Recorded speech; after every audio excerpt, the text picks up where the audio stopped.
Bonjour à tous et à toutes, et aujourd'hui nous allons parler de la Ford Capri.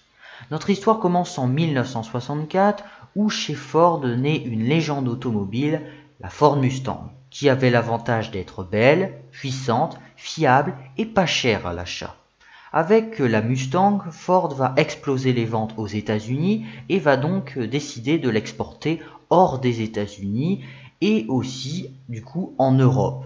Sauf qu'en Europe, on l'aime bien la Mustang, mais elle ne convient pas vraiment à nos routes qui zigzaguent de droite à gauche, un problème que les Américains ne connaissent pas puisque toutes leurs routes sont droites. Par conséquent, en ville et dans les routes sinueuses, la voiture perd beaucoup en termes de souplesse car elle ne braque pas bien. On a l'impression de conduire un camion lourd, la voiture est très longue, très grosse et cela va jouer sur les ventes puisque Ford se rend compte que les Européens sont plus friands des Ford Escort et plus principalement de la Twin Cam de 106 chevaux qui est une voiture moins puissante, certes, mais très souple dans les virages et très appréciée dans les rallyes. Par conséquent, ils vont décider de créer une voiture qui combine les avantages de l'Escort et celle de la Mustang.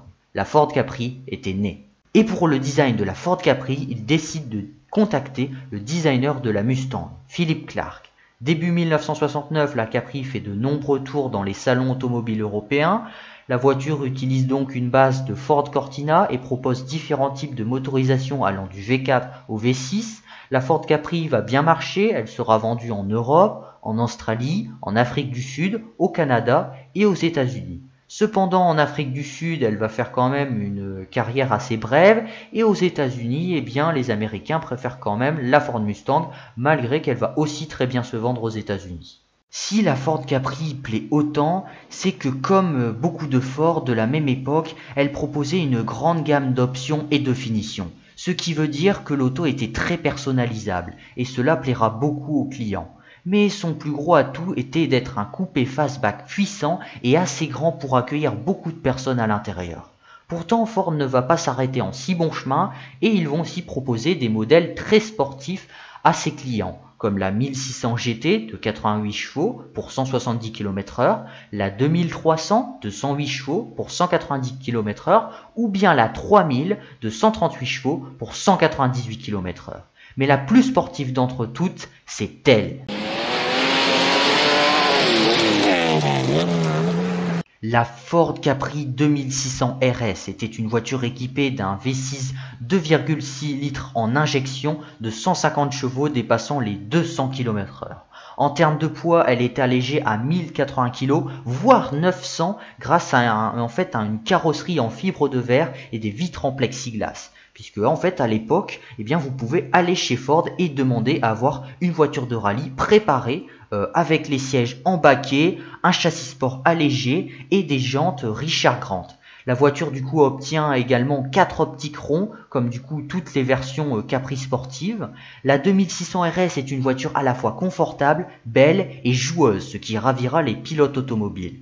Et des courses, elle va en gagner plein, notamment le championnat d'Europe de voiture Grand Tourisme, 2 fois, les 24 heures de Spa, 2 fois, et les 24 heures du Mans, mais qu'une seule fois. Mais malheureusement, à cause du choc pétrolier, la 2600 RS n'est pas restée très longtemps en production. Mais Ford en auront quand même produit 3532 exemplaires en 3 ans. Par la suite, Ford sortiront la 3100 RS qui sera tout aussi performante, mais elle aura moins de succès car elle est apparue durant la crise pétrolière. En à peine 4 ans, la Ford Capri va atteindre le 1 000 000e exemplaire vendu. Alors, Ford décide donc de sortir une seconde série de Capri et en février 1974 arrive la Ford Capri MK2. La voiture ne va pas beaucoup changer, néanmoins elle s'est mise à la mode des années 70 en adoptant un hayon. En termes de motorisation, ça ne change pas vraiment. Ford a juste simplifié les types de finitions, mais ils en ont aussi rajouté une au passage, la finition Ghia, qui a la particularité d'avoir une carrosserie faite par Ghia, un toit vinyle et des jantes en alliage, et du coup une sellerie en velours qui est aussi très confortable. Néanmoins, en 1977, la Capri va aussi perdre beaucoup de clients. Elle va commencer à devenir vieillotte, elle va avoir de la concurrence comme les Renault 15 et 17 ou bien la Volkswagen Scirocco.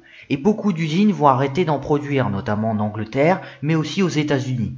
Ford vont tenter de présenter aussi des versions qui du coup attirent plus le client, des nouvelles versions comme la Ford Capri S, Le problème de cette Ford Capri S, c'est qu'elle n'innove pas vraiment en termes de motorisation. Alors en 1978, Ford décide de sortir la Ford Capri MK3. La voiture est totalement redesignée tout en gardant les mêmes caractéristiques que celles de la 1 et de la 2. Ford vont aussi jouer sur la sécurité sur ses modèles sportifs, notamment grâce à des systèmes d'aide non électroniques lorsque la voiture fait des virages serrés, et aussi en ajoutant la direction assistée sur les versions 2,8 litres injection, ce qui va plaire beaucoup aux clients. Le problème, c'est que la Capri va avoir beaucoup de concurrence avec les GTI qui sont des voitures plus légères et plus puissantes.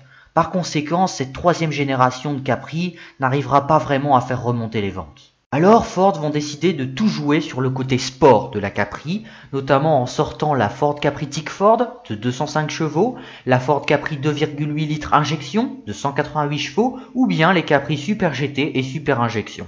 En compétition, Ford vont inscrire leur Capri en groupe 5 pour remplacer du coup la Ford Escort qui commence déjà à se faire un peu vieille. Et avec l'aide de Zaxpeed, ils vont créer la Ford Capri Zaxpeed, équipée de 16 soupapes et d'un double Armacam et d'un moteur boosté de 380 à 600 chevaux. Dans sa conception, elle va tout miser sur l'aérodynamisme. La carrosserie est hyper légère, elle est du coup en fibre de verre et en Kelvar. La voiture est construite sur un cadre tubulaire en aluminium, ce qui lui permet d'atteindre 810 kg en poids. La Capri Zaxpeed va au final écraser tout sur son passage. La Ford Capri Zaxpeed va gagner 6 manches au championnat DRM en 1980, 6 victoires au DRM en 1981 en division 1 et 10 en division 2. Elle va ensuite remporter le championnat d'Europe de la montagne. En voyant que le turbocompresseur marche très bien avec la Zaxpeed, Ford vont décider du coup de sortir une Ford Capri Turbo en 1982 et du coup, arrive la Ford Capri 2800 Turbo équipée d'un V6 de 188 chevaux pour 220 km/h.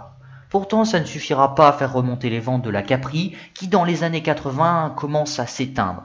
De 1984 à 1986, les dernières usines Ford en Angleterre laissent totalement tomber la Capri et finalement, en décembre 1986, la voiture n'est plus du tout produite dans le monde. Au final, Ford auront produit 1 889 644 Ford Capri. Par conséquent, la voiture n'est pas rare actuellement à trouver et en termes de disponibilité, c'est plutôt bon. En revanche, en termes d'entretien, il faut surtout vérifier la rouille, puisque la voiture n'a pas de traitement anti-rouille, et surtout sous les toits vinyles, notamment des versions Ghia, où il peut avoir de la rouille qui peut apparaître et que ce soit du coup totalement invisible. Donc n'hésitez pas du coup à retirer et ensuite à remettre votre toit vinyle pour vérifier ça. Il faut aussi changer très régulièrement la courroie de distribution à partir de 50-60 000 km, il faut la changer. Attention pour les versions un peu plus sportives où je suppose qu'il doit quand même avoir des entretiens supplémentaires à faire. Et du coup, selon la version que vous allez prendre de plus ou moins sportive, il va falloir mettre plus ou moins d'argent. Si vous voulez du coup un modèle peu puissant de 50 à 100 chevaux, cela vous coûtera de 7 000 à moins de 10 000 euros. Pour les versions un petit peu plus sportives comme la 2,8 litres injection, cela peut aller de plus de 10 000 jusqu'à 20 000 euros. Et pour les versions bien plus puissantes comme la 2600 RS, il faudra débourser au moins 40 000, 50 000 euros. Et pour les versions encore plus puissantes comme la 2800 RS, cela peut atteindre des sommes bien plus élevées. Merci d'avoir regardé la vidéo, n'hésitez pas du coup à mettre un like si le contenu vous a plu, ainsi qu'à vous abonner, surtout que si vous regardez mes vidéos, ce serait bête du coup d'en rater une. N'hésitez pas aussi à mettre un commentaire si vous avez un avis, des suggestions, des choses à ajouter, ça m'intéresse. Sur ce, on se revoit dans quelques temps, bye.